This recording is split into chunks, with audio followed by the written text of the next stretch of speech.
Alors, bonjour mes chers amis et bienvenue dans cette nouvelle vidéo. Aujourd'hui, nous allons traiter un exercice très classique que vous allez beaucoup rencontrer. Il s'agit de montrer par exemple qu'une fonction donnée de A vers B, d'accord, admet une bijection réciproque. Autrement dit, on nous dit simplement de montrer que cette fonction-là est une application bijective. Donc déjà, la première question, il faut comprendre ça. Si on vous dit de montrer qu'une fonction admet une bijection réciproque, ça veut dire qu'on vous dit de montrer que cette fonction-là est bijective. Et lorsque vous avez une fonction qui est définie de A vers un ensemble B, pour montrer qu'elle est bijective,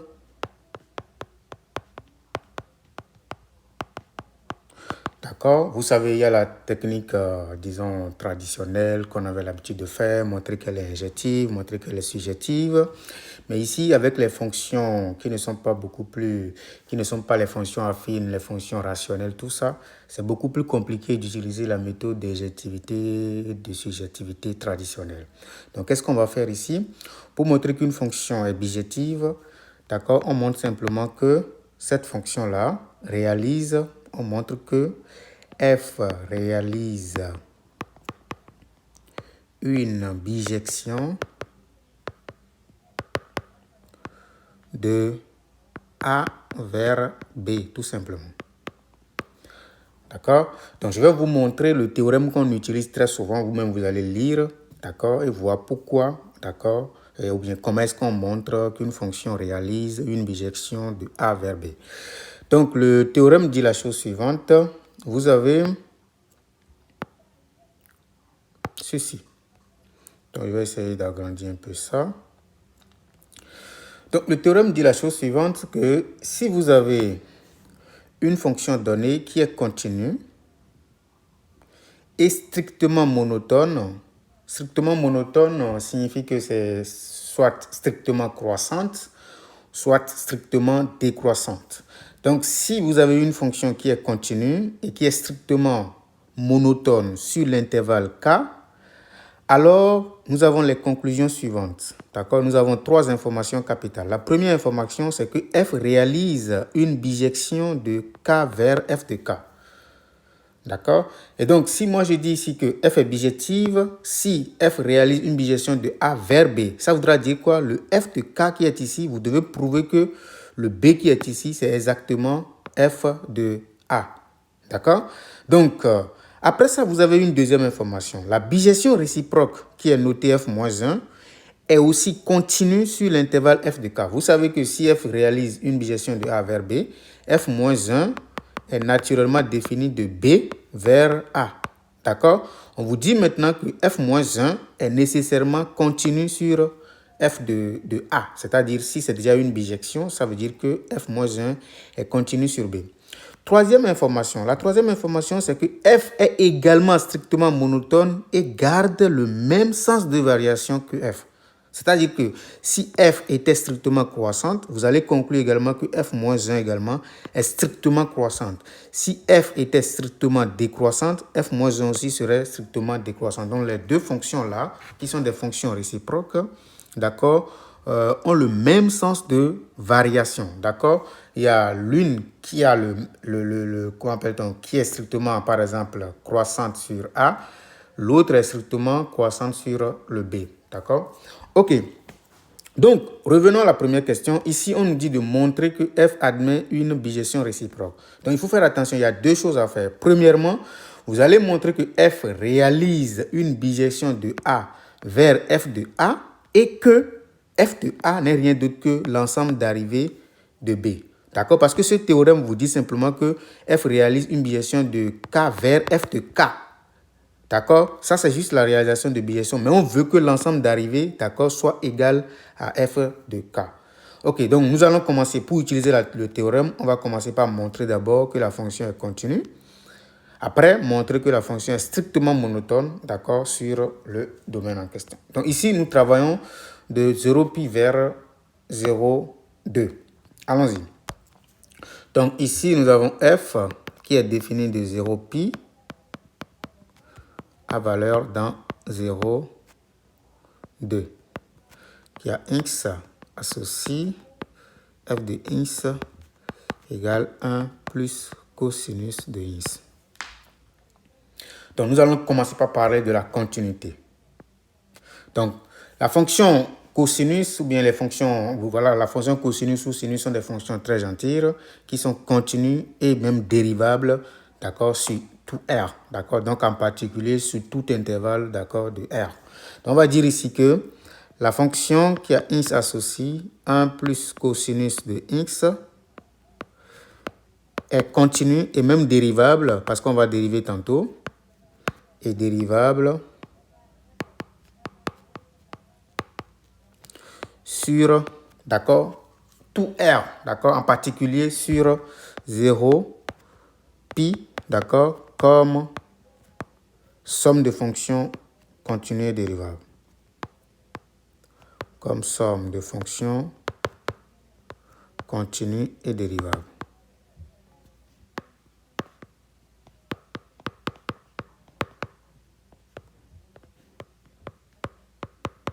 Parfait. Maintenant, nous passons à la dérivée maintenant. Parce que nous cherchons maintenant le sens de variation. N'oubliez pas la propriété.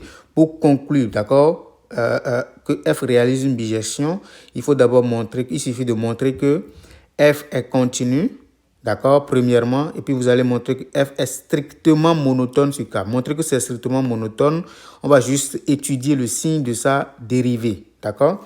Ok, allons-y. Donc ici, on continue. Donc, quel que soit le x élément de 0 pi, qu'est-ce qui se passe? La dérivée de la fonction, d'accord? Il s'agit de dériver la fonction qui a x associé 1 plus cosinus de x. Comme c'est une somme, d'accord? Nous allons dériver la fonction qui a x associé 1 qui vaut 0. Donc ça dérivé, ça fait 0. Plus la dérivée de la fonction cosinus. C'est exactement moins sinus de x. D'accord? Et donc ici, vous obtenez moins sinus de x. Ça, c'est exactement la dérivée. Mais on veut étudier maintenant le signe de ce machin-là sur l'intervalle 0 à pi. D'accord? Pour ceux qui aiment le cercle trigonométrique. Donc, vous avez ici 0, puis pi, c'est de ce côté-là. D'accord? Donc, les sinus sont des ordonnées en quelque sorte. Donc, si nous sommes dans ce cadran-là, dans ce demi-cercle-là, ce qui se passe, d'accord, c'est que l'ordonnée est tout le temps positif et donc le sinus est tout le temps positif, d'accord, sauf peut-être en 0 et en pi. Donc, on va commencer par dire que quel que soit le x élément de 0 pi, virgule, sinus de x est strictement positif. Donc, moins sinus de x est strictement inférieur à 0, quel que soit le x, d'accord, élément de 0 à pi.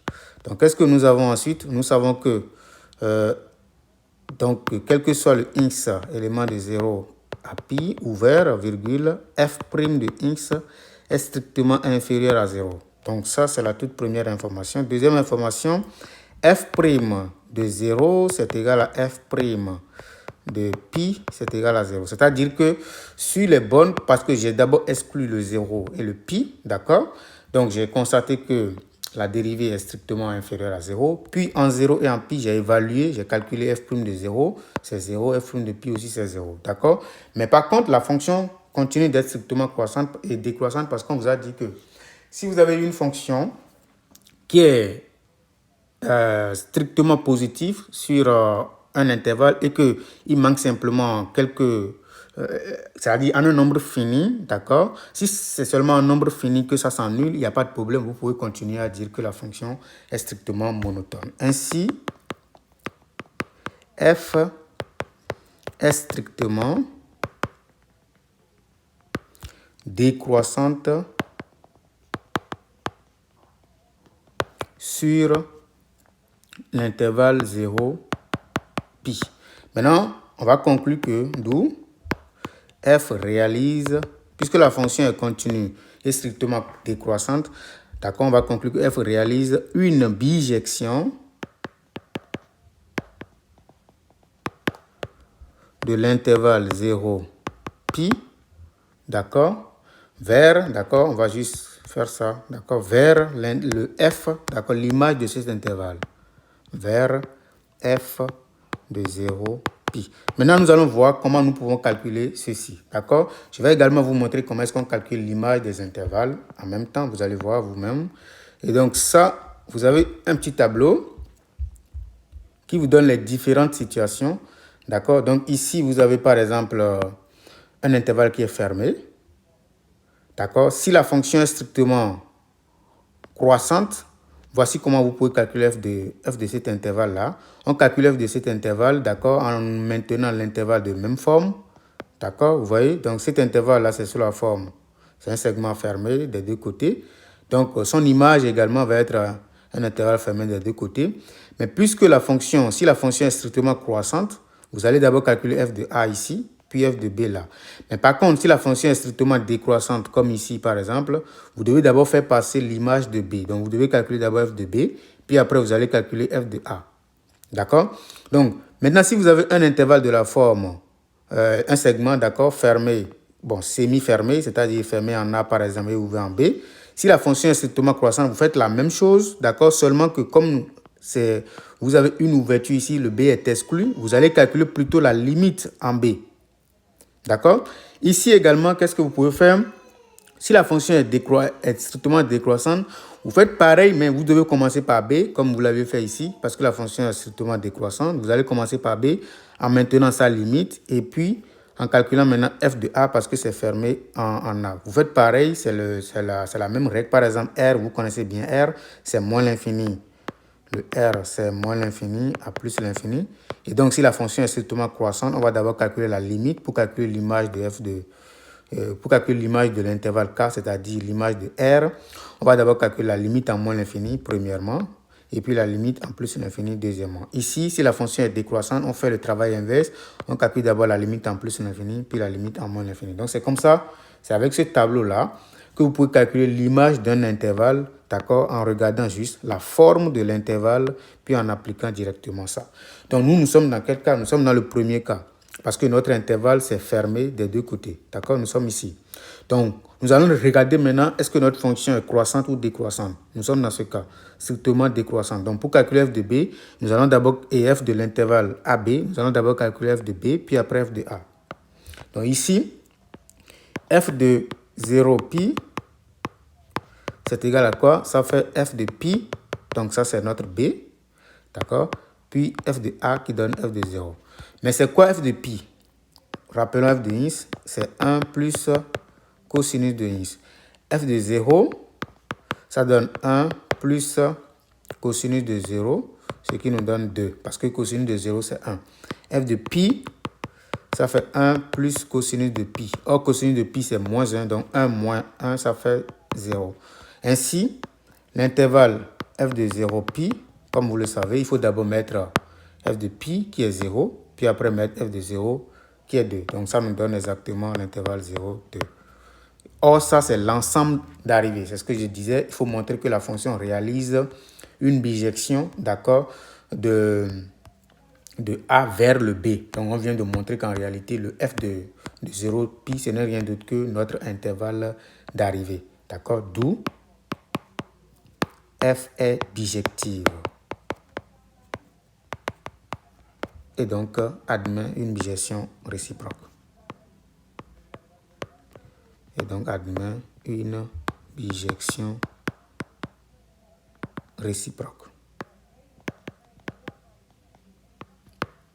Notez f-1. Voilà, ça c'est la toute première question, c'est tellement gentil, c'est tellement propre, d'accord? Maintenant, qu'est-ce qu'on nous demande? Je vais faire une copie du sujet rapidement. La question 2, maintenant, on nous demande de déterminer d'abord l'ensemble des dérivabilités de f-1, puis calculer la dérivée de la fonction réciproque. Vous voyez, ici, vous n'êtes pas obligé de connaître, comment on appelle ça, la réciproque avant de déterminer sa dérivée. C'est la technique en fait. D'accord? Donc, je vais vous montrer tout à l'heure comment ça se fait. Vous montrer également la propriété qui permet de le faire. D'accord? Comme ça, vous avez une idée du théorème et puis vous allez manipuler ça très facilement. Allons-y.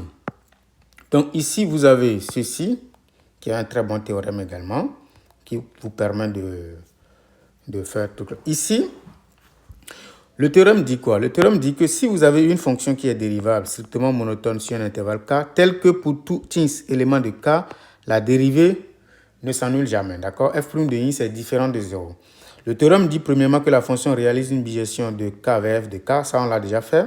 Et il dit ensuite que la bijection réciproque maintenant, parce que nous, on veut regarder maintenant les propriétés de la bijection réciproque. Le théorème nous dit que la bijection réciproque est également dérivable sur f de k. Mais attention, il y a d'abord une condition. Il faut d'abord que la dérivée que vous avez trouvée ne s'annule jamais sur k. D'accord? Donc ici, il vous dit que la fonction est d'abord dérivable sur f de k. En plus de ça, d'accord, vous pouvez connaître la dérivée. Je vais expliquer tantôt. Donc on va d'abord régler la première partie qui consiste à trouver le domaine de dérivabilité. Donc ce théorème nous dit simplement que pour déterminer l'ensemble des dérivabilités, premièrement, qu'est-ce que nous allons faire?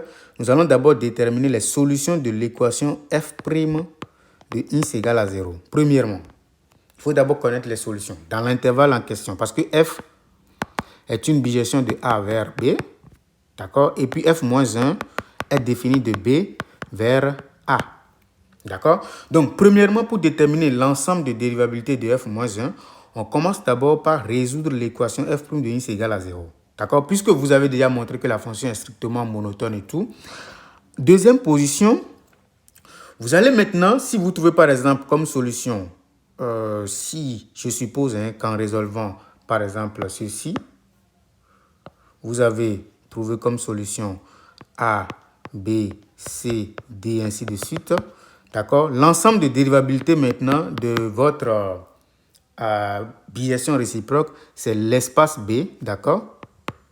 Privé de f de A, f de B, f de C, ainsi de suite. Vous devez priver, d'accord, les solutions de l'équation, c'est-à-dire l'image des solutions de l'équation f' de x égale à 0. On va le faire pas à pas, d'accord? Premièrement, on commence par résoudre dans notre cas là, le f' de x, c'est égal à moins sinus de x. D'accord? Premièrement, on va résoudre l'équation f' de x égale à 0 dans quel intervalle dans notre espace de départ. Donc, qu'est-ce que nous allons faire? F' de x égale à 0 signifie que moins sinus de x est égal à 0. On continue. Ça veut dire que sinus de x est égal à 0. Et donc ici, nous avons seulement un intervalle. L'intervalle très petit, c'est 0 à pi simplement. On sait que si nous sommes sur 0 à pi, le sinus s'annule ici, parce que c'est l'ordonnée qu'on regarde, et s'annule également là. Donc ça s'annule simplement en 0 et en pi. D'accord? Donc pas besoin de déployer de gros moyens. Donc ici, on va dire que le x est égal à 0 ou le x est égal à pi. Maintenant, on va dire que l'ensemble des dérivabilités, donc ainsi, qu'est-ce que nous avons? Nous avons que quel que soit le x élément de 0 pi, virgule, f' de x est différent de 0. Après ça, nous avons que f' de 0 est égal à f' de pi est égal à 0. Donc voilà, ce sont les solutions.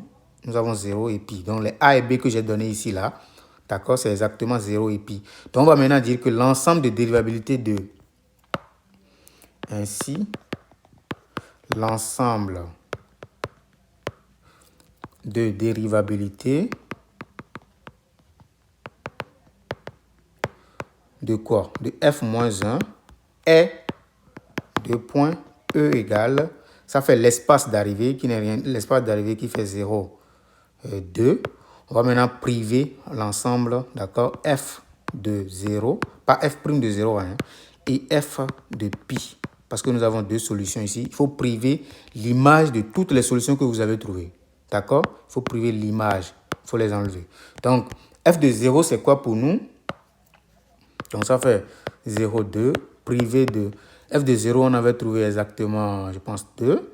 Et puis f de pi, on avait trouvé 0. Donc, priver ça, on revient à dire simplement que cet intervalle, c'est 0 à 2 ouvert. Donc, ça, c'est E. C'est l'ensemble de dérivabilité de la fonction réciproque. Maintenant, on nous demande de calculer sa dérivée. Calculons maintenant f' moins 1, c'est-à-dire la dérivée de la bijection réciproque.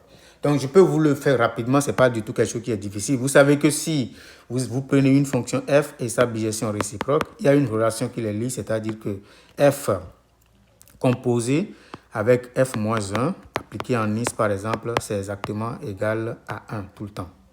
Et pardon, à is, excusez-moi. C'est égal à ins. Si vous composez une fonction avec sa bijection réciproque, ça donne l'identité, toujours. De sorte que quand vous donnez comme argument ins, ça sort le ins, d'accord, par la composée.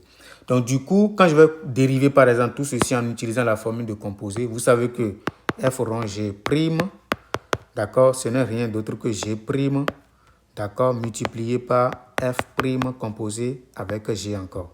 Donc, ici, si je l'applique, je vais dire que la dérivée, donc f rond g' appliqué en is, c'est égal à la dérivée de x qui donne 1.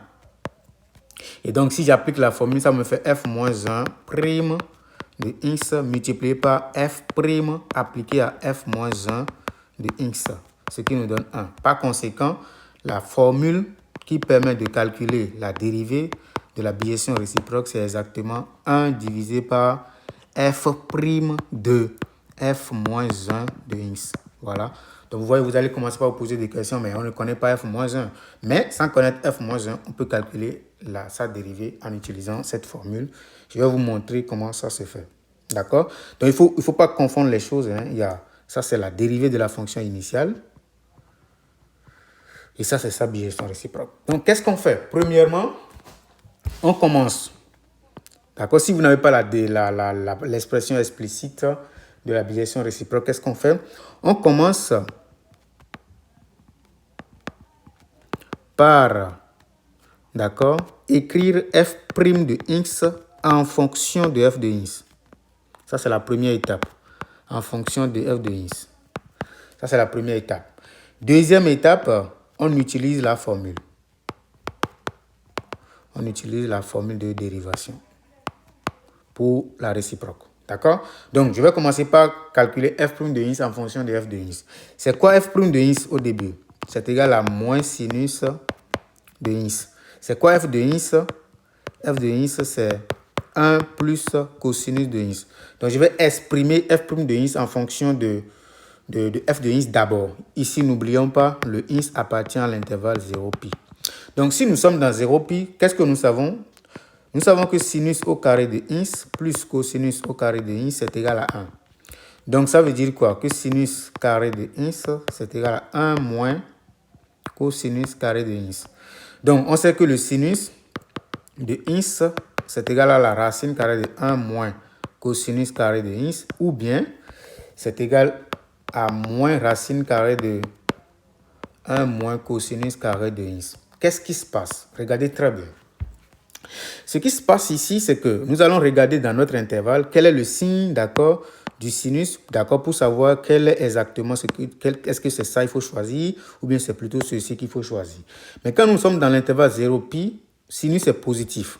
Comme sinus est positif, ça veut dire que la valeur qu'on doit prendre, donc nous allons dire, or, x appartient à l'intervalle 0pi, donc le sinus de x est supérieur ou égal à 0. Ainsi, sinus de x ici, ce n'est rien d'autre que la racine carrée de 1 moins cosinus carré de x.